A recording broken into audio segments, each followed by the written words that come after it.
গরমের ছুটি মানেই কি পাহাড়, নদী, সমুদ্র, ঝর্ণা? নাকি ছুটিতে মামার বাড়ি, মাসির বাড়ি, পিসির বাড়ি এগুলোর যাওয়ার মধ্যেও আনন্দ লুকিয়ে থাকে?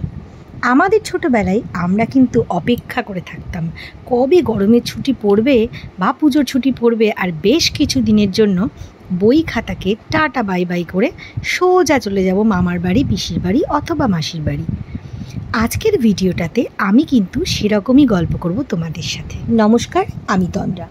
আরও একবার আমার চ্যানেলে সবাইকে স্বাগত। যারা এখনও আমার চ্যানেলটা সাবস্ক্রাইব করনি, দেরি না করে প্লিজ সাবস্ক্রাইব করে দিও, আর ভিডিওটা একদম স্কিপ না করে শেষ অবধি অবশ্যই দেখো। আমার ধারণা অনেকেই ছোটোবেলার সাথে রিলেট করতে পারবে, আর যদি ভালো লাগে অবশ্যই একটা লাইক, কমেন্ট এবং শেয়ার করে দিও। এবারের গরমের ছুটির একদম শেষের দিকে আমি চলে গেছিলাম আমার মাসির বাড়ি। সাথে ছিল আমার মা এবং আমার মেয়ে। জার্নিটা ছিল ট্রেনের। অনেক দিন পর লালগোলা প্যাসেঞ্জারে করে বেশ বেড়াতে গিয়ে অনেক পরিবর্তন নজরে এলো।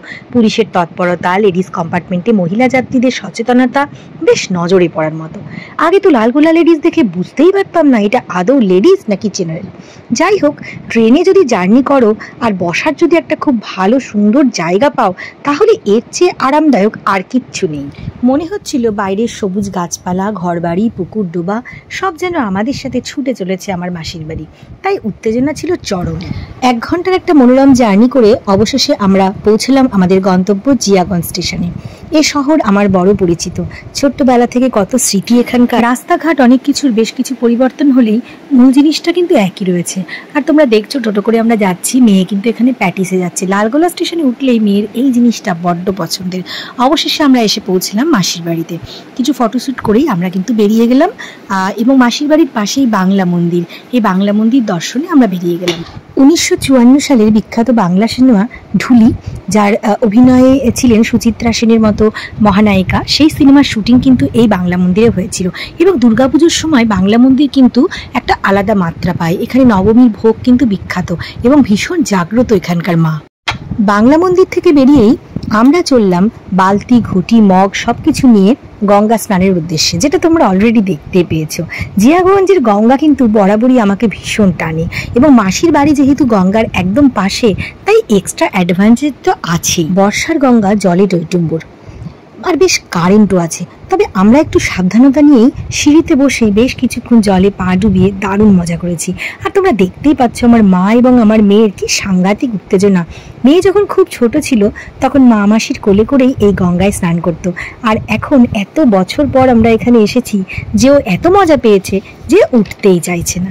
কথাতেই আছে, একবার বাড়িতে স্নান হয়ে গেলে গঙ্গায় কিন্তু আর স্নান করা উচিত নয়। আর আমরা যেহেতু মাসির বাড়ি আসবো বলে, তাই মাসির অনেক রকমের অ্যারেঞ্জমেন্ট করার ছিল। তাই মাসির বাড়িতেই কিন্তু আগে থেকে স্নান করে পুজো সেরে সমস্ত জোগাড় জান্তি রান্নাবান্নাতে ব্যস্ত ছিল। আর সেই কারণেই আজকে আমাদের সাথে কিন্তু মাসির আর স্নান করা হয়ে উঠল না। আমরা অনেকক্ষণ গঙ্গা জলে বসে ঠান্ডা জলে হাত পা ডুবিয়ে বেশ মজা করে অবশেষে ঘটি, মগ, বালতি এগুলো করেই কিন্তু স্নানটা করেছি। কারণ জলে নেমে স্নান করা, তাও আবার এরকম একটা কারেন্ট এবং বর্ষার টইটুম্বুর জলে, এটা নেক্সট টু ইম্পসিবল, আমাদের মাথাতেও কোনোদিন আসেনি। আর সবচেয়ে বড় কথা, ছোটোবেলা থেকে যখনই মাসির বাড়িতে আসি, মাসির শাশুড়ি অর্থাৎ দিদুন মা যাকে বলি, শুরুতেই ছবিতে তোমরা একটা দেখেছো, আমি এবং আমার মেয়ে ছবি তুলেছি দিদুন মার সাথে। তো দিদুন মার স্ট্রিক্ট বারণ, আমি ছোট্টবেলা থেকে দেখে শুনে আসছি যে এই গঙ্গায় কিন্তু তোমরা কেউ নেমে স্নান করবে না, সবসময় গঙ্গাতে বসে তোমরা ঘটি বা বালতিতে স্নান করবে। জানি না কেন, তো দিদুনকে পাল্টা প্রশ্ন করতে কোনোদিন ইচ্ছে করেনি, তো দিদুনের কথাটা কিন্তু মনে গেঁথে গেছে। তো সেই থেকে সেরকমই ইনস্ট্রাকশন মেয়েকেও দেওয়া ছিল। আর আমার মা তো জল দেখলে প্রচণ্ড পাগলামি করে, তাই মাকেও একদম তাড়িয়ে নিয়ে বেরোনোর মতো। তো যাই হোক, আমরা যেটাই করেছিলাম না কেন, আমরা কিন্তু ঘটি এবং মগে করেই জল নিয়ে স্নান সেরে বালতি, ঘটি সব জল ভর্তি করে আমরা এবার উঠে এলাম। এবং কারণ মাসির বাড়ি যাওয়ার পথে যে যে মন্দিরগুলো পড়ে ওখানে ছোট ছোট, সেই সমস্ত মন্দিরে ঠাকুরের মাথায় জল ঢেলে প্রণাম করে তবেই আমরা মাসির বাড়িতে যাব, এটাই নিয়ম দেখে আসছি। আর এই ছবিতে দেখো কি অদ্ভুতভাবে আমরা 3 জেনারেশন একসাথে জল ঢালছি। মাঝখানে আমি, আমার এক পাশে আমার মেয়ে, এক পাশে মা। যাই হোক, আমাদের জল ঢালা হয়ে গেল, এবার মেয়েও জল ঢালছে। আর এই যে মন্দিরটা দেখছো, এই মন্দিরটা কিন্তু যেখানে আমার মেয়ে জল ঢালছে, এই শিব ঠাকুরটা কিন্তু আমার মেসোমশাইয়ের তৈরি। একসময় মেসোমশাই রোজ এখানে স্নান করতেন, এবং মেসোমশাইয়ের বাড়ির বাড়িতে যে কাজ মানে মেড ছিলেন, সেই মেড কিন্তু প্রত্যেক দিন এত উনি পুজো করতে ভালোবাসতেন যে তার জন্যে মেসোমশাই মন্দিরটা বানিয়েছিল। তো অবশেষে আমরা স্নান টান সেরে সব কিছু কমপ্লিট করে মাসির বাড়িতে এসে পৌঁছালাম, এবং মাসির বাড়িতে এসে পৌঁছানোর সাথে সাথেই দেখলাম তুমুল বৃষ্টি শুরু হয়ে গেল। আমাদের কপালটা একটু ভালোই ছিল। তো যাই হোক, বাড়িতে এসে আমরা ফ্রেশ হয়ে একটু বসলাম, খেতে বসবো। বাইরে বৃষ্টি, টুপটাপ করে বৃষ্টির আওয়াজ, এবং ভেতরে জম্পেশ খাওয়া দাওয়া চলছে। সমস্ত রান্না কিন্তু মেসোমশাই একা হাতে করেছিল। এখানে ভাজা ছিল, ডাল ছিল, ছানার ডালনা ছিল, দই কাতলা এবং চিকেন কষা, অনেক কিছু ছিল, এবং জিয়াগঞ্জের স্পেশাল লাল দই, মিষ্টি, সব কিছু মিলে দারুণ একটা খাওয়া হলো। কিন্তু আমরা খেয়ে দিয়ে সামান্য একটু রেস্ট নিয়েছিলাম। বিকেল হওয়ার আগেই এই ভেজা বৃষ্টির বিকেলে আমরা কিন্তু আবার বেরিয়ে পড়লাম পুরো জিয়াগঞ্জ শহরটাকে এক্সপ্লোর করার জন্য। জিয়াগঞ্জ মিউনিসিপ্যালিটি থেকে এত সুন্দর সিমেন্টের রাস্তা করেছে গঙ্গার ঘাটের পাশ দিয়ে, যে এখানকার মানুষদের কিন্তু মর্নিং এবং ইভিনিং ওয়াক করতে বেশ মজাই হয় দেখছি। কারণ গঙ্গার হাওয়া মেখে ফুরফুরে মন নিয়ে এভাবে যদি হাঁটাচলা করা যায়, মন তো ভালো হতে বাধ্যই। তো যাই হোক, এভাবে হাঁটতে হাঁটতে হাঁটতে সোজা আমরা চলে এলাম শিবতলা ঘাটে। শিবতলা ঘাট মানে বুঝতেই পারছো, সিঙ্গার অরিজিৎ সিং এর বাড়ির একদম পাশে। এই মন্দিরটিও কিন্তু ভীষণ বিখ্যাত। এখানে রয়েছেন মা গঙ্গা, শিব ঠাকুর। এছাড়াও এখানে কিন্তু বেশ বড় করে দুর্গা পুজো হয়, এবং অরিজিৎ সিং এর যে কোনো রকম ভিডিও বা যারা ব্লগ বানায় তাদের দেখবে এই মানে মন্দিরটা দেখানো দিয়েই শুরু হয়। এই মন্দিরের একদম বাঁ পাশে রয়েছে রেস্তোরাঁ, যেটা হেসেল, যেটা অরিজিৎ সিং এর মানে তৈরি হোটেল। এবং এই যে দেখছো আমার ছবিটা, এটা কিন্তু অরিজিৎ সিং এর বাড়ি, নতুন নির্মিত হচ্ছে। এই শিবতলা ঘাট থেকেই আমরা উঠে পড়লাম একটি নৌকাতে, কারণ দেখলাম এখান থেকে খেয়া পারাপার হচ্ছে মাত্র 5 টাকায়। আর আমাদের হাতে যেহেতু বেশ কিছুক্ষণ টাইম ছিল, তাই ইচ্ছে হলো যে গঙ্গার ওপারেও চলে যায়, একটু আজিমগঞ্জ শহরটাকেও এক্সপ্লোর করে আসি।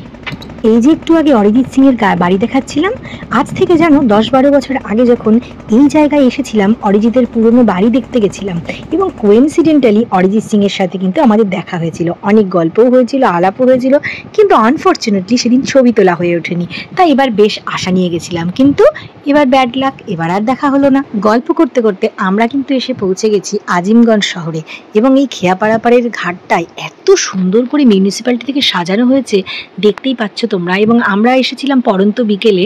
তো যখন সন্ধ্যা হবে, এখানকার যে লাইটিং দেখছি, যা সন্ধ্যাবেলা এত বিউটিফুল লাগবে, কিন্তু আমাদের সন্ধে অবধি থাকার তো আর টাইম ছিল না। তো যেটুকু পারলাম ফটাফট কয়েকটা ছবি তুলে নিলাম। তো এবার এখানকার ঘাট কিন্তু বেশ জমজমাট। এখান থেকে সোজা সদরঘাটে পৌঁছে যাবে খেয়া পারাপার করে। তো আমরা সেই জন্যই অপেক্ষা করছিলাম যে পরবর্তী যখন মানে নৌকা আসবে, আমরা খেয়া পারাপারের জন্য উঠে পড়বো। আজিমগঞ্জ শহরকে বিদায় জানিয়ে আমরা পৌঁছে গেলাম জিয়াগঞ্জ সদরঘাটে। ভেবেছিলাম এখানে সন্ধ্যায় গঙ্গা আরতি দেখব, কিন্তু ওয়েদার বলছে রিস্ক নেওয়াটা ঠিক হবে না।